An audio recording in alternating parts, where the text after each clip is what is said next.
I'll try and make this video short on these knives is what I'll try and do. I've been trying to make this video for a very long time. And I printed off a comment that I had found a long time ago. And I thought, well, let me get this comment. And I wanted to read it when I talked about this. Is there a difference in the type of knives you buy? Is Etsy really a good knife? I mean, and in this video, you're going to find out my personal beliefs and what's going on. But first, let me read you the comment that this person wrote. And I agree with this comment 110%. Carbon steel knives dull even just from humidity in the atmosphere. Okay? Their edge does not last long. That depends on more factors than steel itself. But even without that, it still is very wrong to say that carbon steel holds their edge longer. Most low alloy steels, except a couple of them like ball bearing steel, will not allow for a long edge retention, heat treatment. And the type of edge, convex or flat, edge angle, humidity on carbon steels, material you cut. All these and more are factors that will determine how long the edge will last. Another myth is that ferro rods work only with carbon steel. Another myth is that 1095 is tough and great steel. 1095 just made a lot of people rich. That's why marketing made people believe it's tough and great. It isn't tough, neither great. It's a cheap steel and sharpens easily. That's it.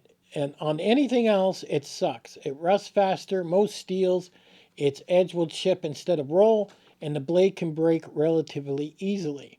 Another myth is K-bar steel is 1095. Well, it's carbon 5 actually has nothing to do with 1095.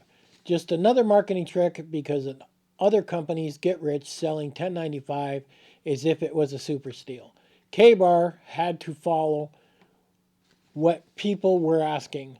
It's all brainwashing nowadays, no matter if it's news on TV or marketing. It's all brainwashing human minds, is what this person said. Now, let's understand something. First, let me get these. This is a super oil that I use on my knives, and notice I have two, a big one and a small one. I will have a link to this oil. If you are going to use oil on your knives, get this oil. It is a Japanese oil. It is used on knives. It's not a lot of money, and it's what you take care of your knives with. And like I said, I'll have a link in the description to go pick that up. But let's look at knives. How about the Etsy 1095 steel? They brag about. I've got like 3 of these. Okay. This is like some type of stainless steel. I don't even know, but it's a pretty heavy and it's a pretty interesting knife. Now, the Bark River knife is a CPM 3V steel. This is a super steel, and this is a Bark River knife. Okay. This is a little stronger steel. This is a Spyderco, but this is more or less a pocket knife, and you can't even buy this one anymore with the carbon and everything that this thing has. I thought this one was really cool. So, all these knives have one thing in common right off the bat. If you look, you will notice it has a round edge. See that round edge right there? That is a thing with me. I always buy a knife with a round edge. You also notice a lot of knives will have serrated edges. I don't do that at all. I don't mess with that. I do want some gimping on the end where you put your thumb in there. But the round edge is strictly for skinning, when you skin an animal. That's what that's for, because that round edge will run across where it is. And you'll notice they all have it. But if you take this particular knife and you try to do skinning with this, it's too long, too heavy, and it literally is just a bit too long to where I don't have the control I need with that knife when I'm skinning. The same thing with the SC6, horrible knife for skinning. Again, I'm not sure if you can see this, but this edge is actually rusty on different parts of this knife. The Etsy knife is a 1095. I mean, it is the weak steel. It chips. It does not roll. Where a Bark River knife, the edge will roll, is what it will do. So, can a super steel knife break just like an Etsy? Sure it can. There can be all kinds of things that go wrong when you make a knife. I've seen guys have their knife snap right in half, and that was no fault of Bark River. It was no fault of the actual steel. It's what happened when it was heated, and it ended up with a flaw in the blade. That can happen. But the nice thing about Bark River, guaranteed for life. So if that happened to your knife, send it back, they'll send you a new one. So it's not a big deal. So you're guaranteed to get a good knife, even if there was a flaw in making it. I had this particular knife all chip on the back end here, and I don't know, the epoxy just deteriorated. It didn't make sense to me. So I took pictures, contacted them. They said send it in. Took a couple months. They sent me back pretty much the identical knife. They had to remake the scales. They didn't have pine cones, so I guess I waited a little longer because I really like the pine cone scales. And it finally came in, and I was very pleased with it. With the pine cone, the reason I like it, it has a little bit of roughness here. You can feel it. And if you've ever skinned an animal and you get blood all over your hands, you'll find out that roughness comes in handy for hanging onto the knife and not slipping off and cutting yourself. So 1095 steel on the Etsy sucks. I've got about 3 of them. Now, a big thing that people do, men do this in general. Most men have 10 or more knives. I mean, there's guys out there got 100 of them, and then we just give them names and we say, well, he's a collector. No, he's a sucker. And that's all there is to it. I mean, some knives will go up in value. I think this one has gone up in value a little bit. Now, if you're buying knives that are very rare and they go up in value, that guy's more or less of a collector to me. But if you're buying garbage that is not going to go up, then you're just wasting your money is what you're doing. I have 3 of these, different sizes, different Etsy, because I got on the Etsy trail. I fell for the marketing, and that was all there is to it. This one here is like a stainless steel. I was very impressed with that one. It actually came with this sheath. And the sheath is what grabbed my attention first because I could put a ferro rod in the side there because I like my ferro rod with my knife. So that was kind of cool. Then I went forward and looked at the knife and I went, well, that's kind of cool. It's like a stainless steel type of steel. I really didn't look at steel back then. I didn't have any knowledge about steel back then. I was completely obliviated to it.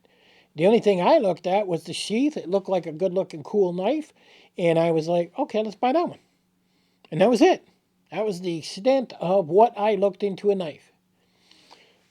The Etsy. I've seen people selling different scales for the handle. This marker you're seeing, that's the oil that got on there a little bit. But you can buy different scales for the Etsy. Look like a pretty tough knife. This is a great knife. You're going to shove it in somebody's guts. But that's about it. Or you're going to lay it on top of a log and beat the shit out of the top of it. And I mean, instead of using a saw. And that's a big thing I see a lot of people doing too. You'll see people make videos of knives and they'll take the knife, put it on a log, beat the shit out of it with another log, and chop it in half and say, oh yeah, look at that. That's a good knife. How is that a fucking good knife? You're using the knife wrong. I don't understand why you do that. Use a hatchet. That's what a hatchet was designed for. If you got no choice, okay, fine, go ahead and do it. But why would you do it on a constant basis? That's a tool. Use a tool for what it's used for. When I use my knives for skinning. I'll take a branch and feather it down for a fire. But 9 times out of 10, I don't even got to do that because there's so much dry kindling around. You don't even need to do that shit. I mean, people will sit there and throw a knife into a tree, and I'm like, why? Why are you hurting the poor tree? What's the deal with that? Stop hurting the tree. Like, it just blows my mind away. But I use a knife for cutting. I use it for feathering. I might use it for a little bit of whittling. But I don't put it on top of a log and beat the top out of it and beat the shit out of it. I really don't. I don't see a point to that. And they seem to judge a knife on that. These 1095 steel knives, you probably can't see it, but that entire blade is rusty. And it was put away oiled, it was put away sharpened, and I don't know, 6 months later, that blade's all friggin' rusty again. It's horrible. When you buy a knife, look at the steel. That's it. Look at the steel. For the amount of money you probably spent on the 10 knives you bought, you could have went and bought a Bark River knife or some other knife that has a super steel. You probably could have went and bought a handmade knife that costs $400 or $500 that you think is a ridiculous amount of price. But you have probably spent that in the long run just on all the garbage knife you bought. Remember, you only got one good one, and the knife you fall in love with is the knife you're going to use. The knife that's on me all the time is Bark River. I do carry another one of these in my pocket. But these other knives sit on the shelf and they do nothing. And I'm sure most guys out there bought knives because of how they looked or because of what other people said or how they're marketed. First thing I'll hear people say about these piece of shit knives, oh, they're easy to sharpen. Yeah, they're easy to sharpen because it's a soft friggin' steel. And you better sharpen it every day when you plan to use it because they dull quick. When you get a super steel, that thing lasts. Bark River, you can also mail this knife in and they'll sharpen it for free and send it back to you. But you're going to have to wait a month or so. So I have two knives. But at any rate, look for a super steel knife. Don't look for the crap steel, and you'll thank me in the end. And this stuff here, like I said, this is what I use for knives. Don't mess around. This is like a Japanese oil. Go pick this up and use this to take care of your knives. Not sewing machine oil, not crappy oil. Use that good stuff for your knives, and you're going to thank me in the long run.